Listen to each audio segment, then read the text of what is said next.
You're watching 12 WKRC TV, a new generation of news. 12 Newsmakers starts now. Good morning and welcome to Newsmakers. As the finishing touches are being put on Paul Brown Stadium and as architects tweak the final designs for the Reds' Great American Baseball Park, it may seem that we are getting close to the end of the wrangling about stadiums.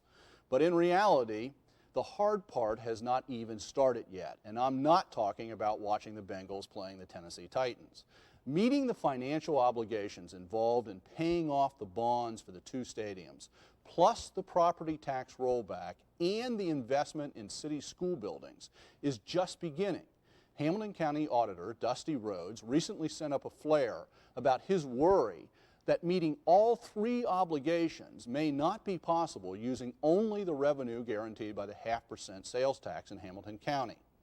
I invited Dave Krings or one of the commissioners to join the conversation this morning, but we tape on Friday morning and all were tied up in court with a suit brought by the First Star Center. But I am joined by Dusty Rhodes, the Hamilton County Auditor. Dusty, welcome back to Newsmakers. Good morning. Good to be with you, Dan. Let's do a quick review and start out what we're really talking about here. What are the financial obligations that we have taken on in this process? And let's put some numbers on these. Okay, what we've taken on are the two stadiums, of course, the costs associated with that, and the property tax rollback, which is not a legal binding obligation, but a promise. That's the big difference, the promise to the Cincinnati schools. Which is also not a legal binding. That's correct. There's a promise out there that each of the teams is going to get $1 million a year for a number of years after they sign the contract, which seems to have been shuffled off to the side, but it's there. I believe that may be contractual, but not a legal obligation in terms of the sales tax. Back up on that one. I'm not sure. What is that now? They've got to pay each team $1 million a year after they sign the contract. That's part of... On an ongoing basis? That's correct. That's correct. For the life of... At least for the first decade. At least for the first decade. And what's that cover? Well, it covers incidental expenses, I guess, but it's a part of the deal. Okay, so we're talking about another $10 million to each team. No, $1 million to each team. Oh. $10 million over the period, yeah. $10 million over that first decade, then. Right. Okay. We're doing it on an annual basis, though, because it's easier to try to get your arms around it. So another $1 million that I hadn't focused on at all. And there's at least a $4 million expense of operating the stadiums that has been planned for. Now, that doesn't cover contingencies.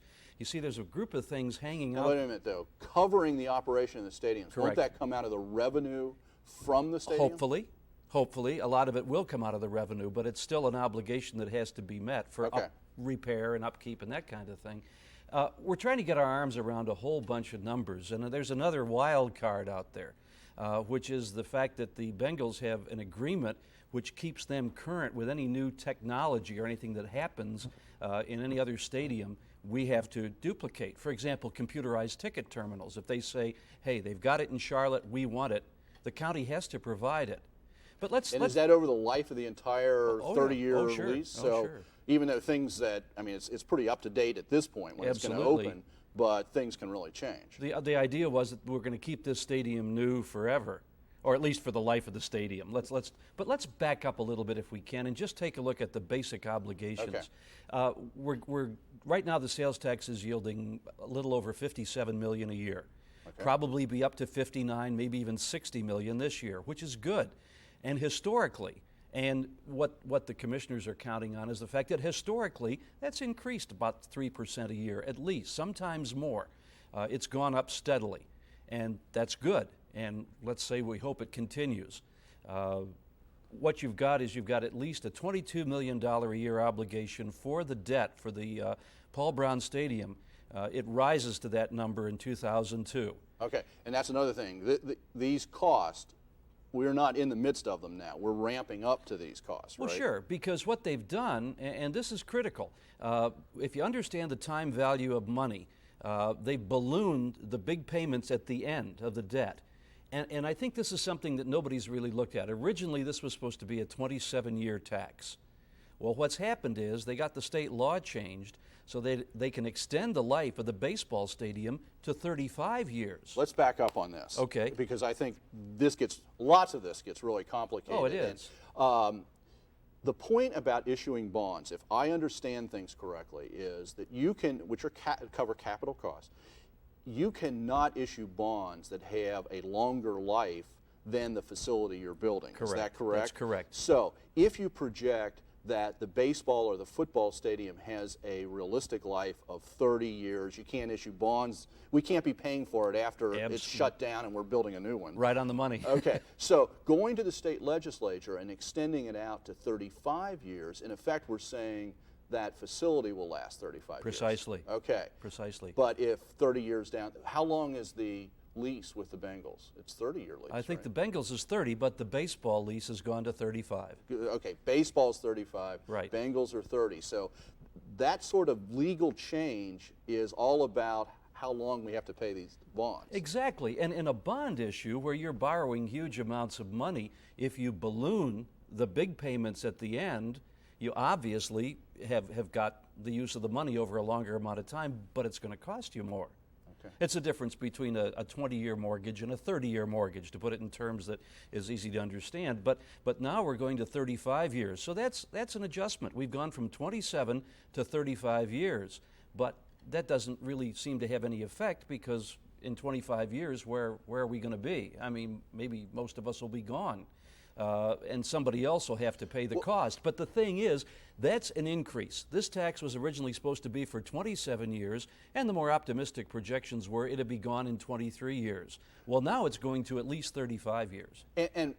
But during the campaign for this, I mean, this was a point of contention. There is no absolute time limit on this tax that we voted on. Right. I mean, this could be extended even beyond the 35 years in theory, right? The easiest thing for a politician to do is to do something where they say this will be paid off in 27 years, because the chances are they're not going to be around when the chickens come home to roost. So 27 years, 35 years, 40 years, don't worry, be happy. Okay. Now, okay, go ahead. Well, the problem is this. You've got a basic obligation at $22 million a year out of that sales tax right now for the Bengal Stadium that near the end gets up to 28, 29. You've got another obligation for the baseball stadium that's going to be at least that much, if not more. So now you're up to, and obviously... Why is the baseball stadium going to be more? Because interest rates are higher, for one thing. Okay. And also because they've just borrowed $65 million more to cover the cost overruns in the Bengal Stadium, so that's going to have to be a part of paying that short-term issue back. So, again, round numbers, but conservative. You're looking at least $40 million to $45 million a year in paying off the debt when these things ramp up to where which is going to come in at least a couple of years.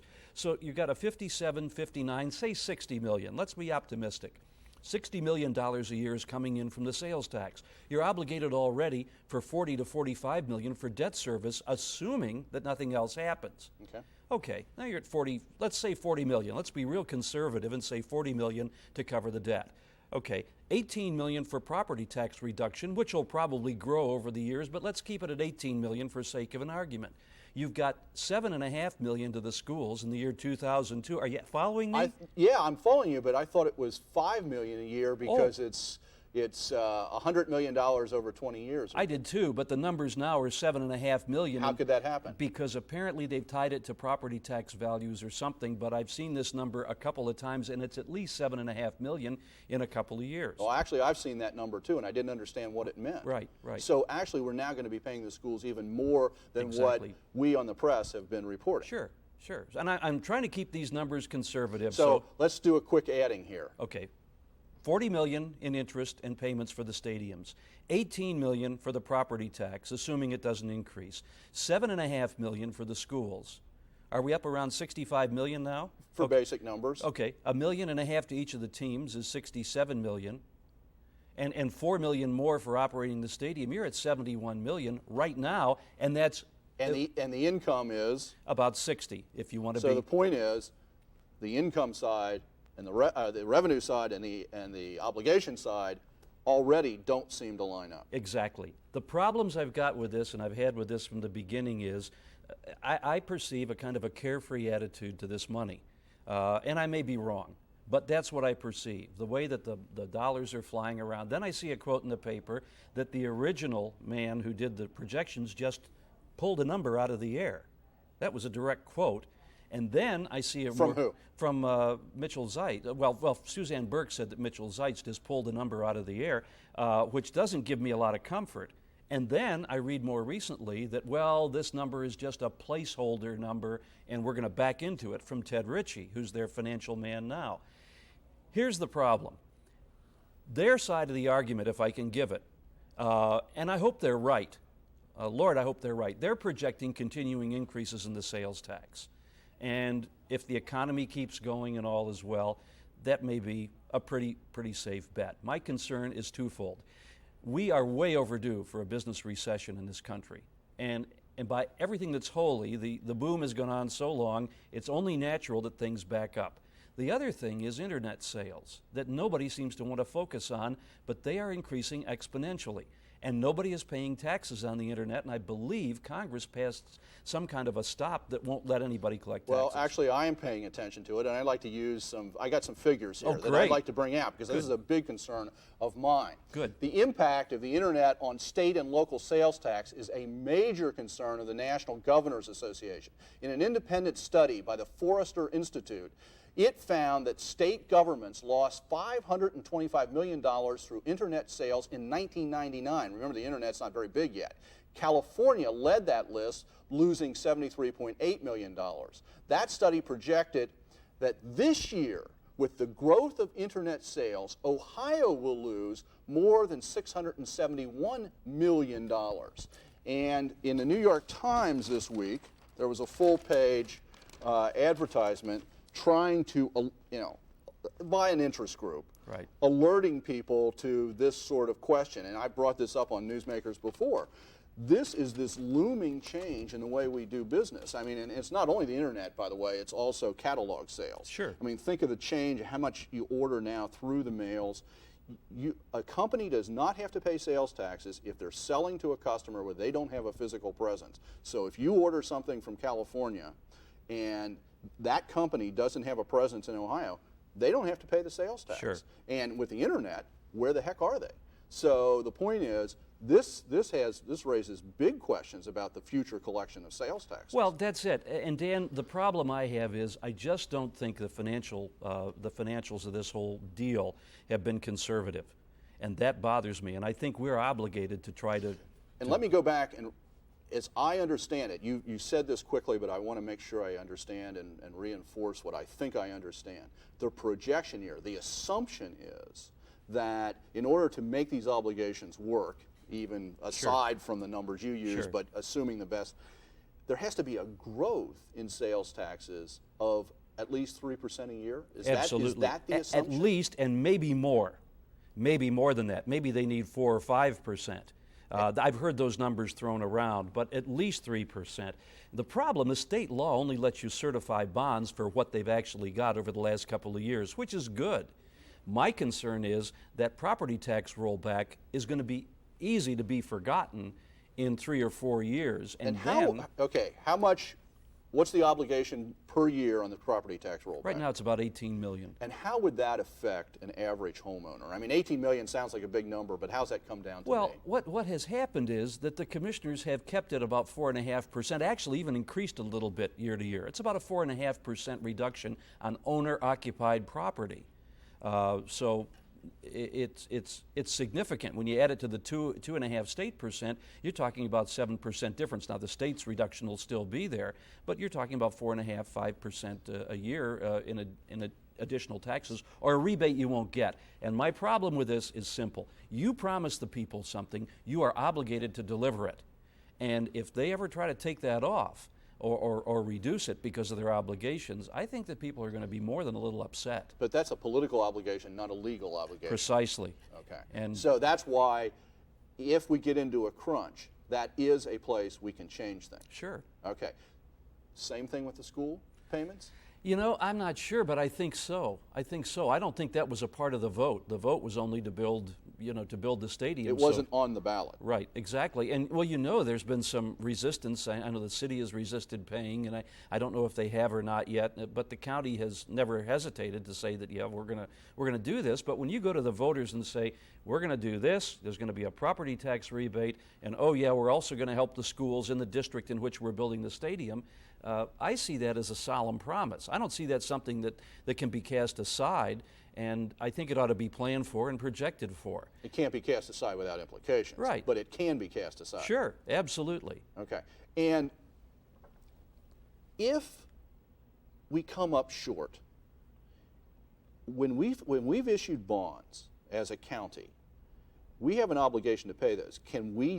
Would we be forced to dip into other revenues to meet those bond payments? Well, if the sales tax doesn't cover the bonds, for sure. In fact, the sales tax money is going to the trustee first. I don't know if you know that or not, but those proceeds go to the bank that's paying the bonds first. They take what they need and then send the rest to the county. That's an obligation. Wait a minute. Run that one by me again. Well, the money comes in from the state. All right. And it goes to the bank. The money goes to the bank to pay the interest and principal obligation first. Then the bank sends us what's left. That's the way the deal was structured on the Paul Brown Stadium. Okay. The problem is that we've taken on a tremendous amount of debt, and I've got something here. This is the popular annual financial report from Butler County, just to the north, that the Auditor Kay Rogers there just put out. And the numbers are stunning when you look at the debt. How do we compare? She did it for Butler County, but the comparison is simply this. Hamilton County now has close to $1.2 billion in debt. Butler's the next closest with $190 million. We're almost 6 times the next closest county. And even Franklin and Cuyahoga County in terms of debt are down around 150 or 160. That's a staggering amount of debt that we've taken on. Okay, so what you're doing is you're alerting people that now that we can begin to see the 2 stadiums rising, Reds aren't rising out of the ground, but they're about to start tearing stuff down. We can now begin to see how all this fits together, and it doesn't all add up for you. Not really. And let me just remind people, because we don't have anybody on the other side. Sure. You supported the stadium absolutely. Issue to begin with, right? Absolutely. So you're not an opponent of this. No, I felt that we needed to keep our teams, and I also liked the idea of the property tax rollback. I might not have done it the way the commissioners did. That wasn't my call. That was the deal that was on the table, and I didn't think it would be helpful to play partisan games with it or to try to use it as some kind of a wedge issue. We needed to keep the teams. I think most people felt that way. The property tax rollback I thought was great, because property tax I hate. And, we won't get into all the taxes you hate. All right. Yeah, Dusty, thank you for being with us this morning. It's great to be with you. Lots of good concrete information here, and obviously we're going to have to keep talking about this. And keep watching it. Okay, thank you. Stay tuned. Barack and Arafat came to Camp David in search of peace this September. Hundreds of peacemakers will gather in Cincinnati and want you to join them. After the break, I'll be joined by 2 of the local organizers of the Millennium Peace Celebration.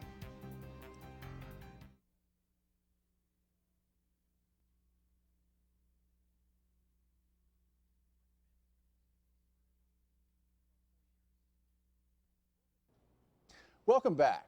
On Sunday, September the 21st, Xavier University will host a very special celebration in conjunction with the International Interreligious Peace Council. The Millennium Peace Celebration will be one of the first large-scale public events to be held at the new Cintas Center on the Xavier University campus. To discuss the plans for the celebration, I am joined this morning by Xavier theologian Paul Nitter. Paul specializes in interreligious dialogue and is currently finishing work on a new book entitled One Earth, Many Religions. Paul, welcome to Newsmakers. Glad to be here, Dan. Now, earlier, several months ago, we had a number of people on Newsmakers to talk about this celebration that was coming up. And at that time, it was in the very earliest stages of discussion. So it's kind of nice to have you here. And I want to make it clear that one of the reasons we're doing it this Sunday is tickets are going to go on sale this week, right? That's correct. And there will be telephone numbers coming up that people can call to get your tickets. So I just want to alert people to that. I would like to start out by just asking, what is the International Interreligious Peace Council? What's this organization? The Peace Council is a group of interreligious leaders that want to show and embody that religion is a much greater instrument of peace than it is an instrument of war. You know, we have a photograph. You brought a photograph Yes. along of the members of the council. Is that Right, right? right. This is a photograph of one of our first meetings. This one in Chiapas with Bishop Samuel Ruiz in the middle. This is when we met. The Peace Council met with the bishop, who is a member of the Peace Council, to try to help him in the achievement of peace in the tensions between the indigenous populations, the landowners, and the Mexican government. Yeah, Chiapas is the southern province that's been torn apart. Where there was the Zapatista revolution back in 1994. And this Peace Council, how many official members are there? Well, there are 16 peace counselors. Okay.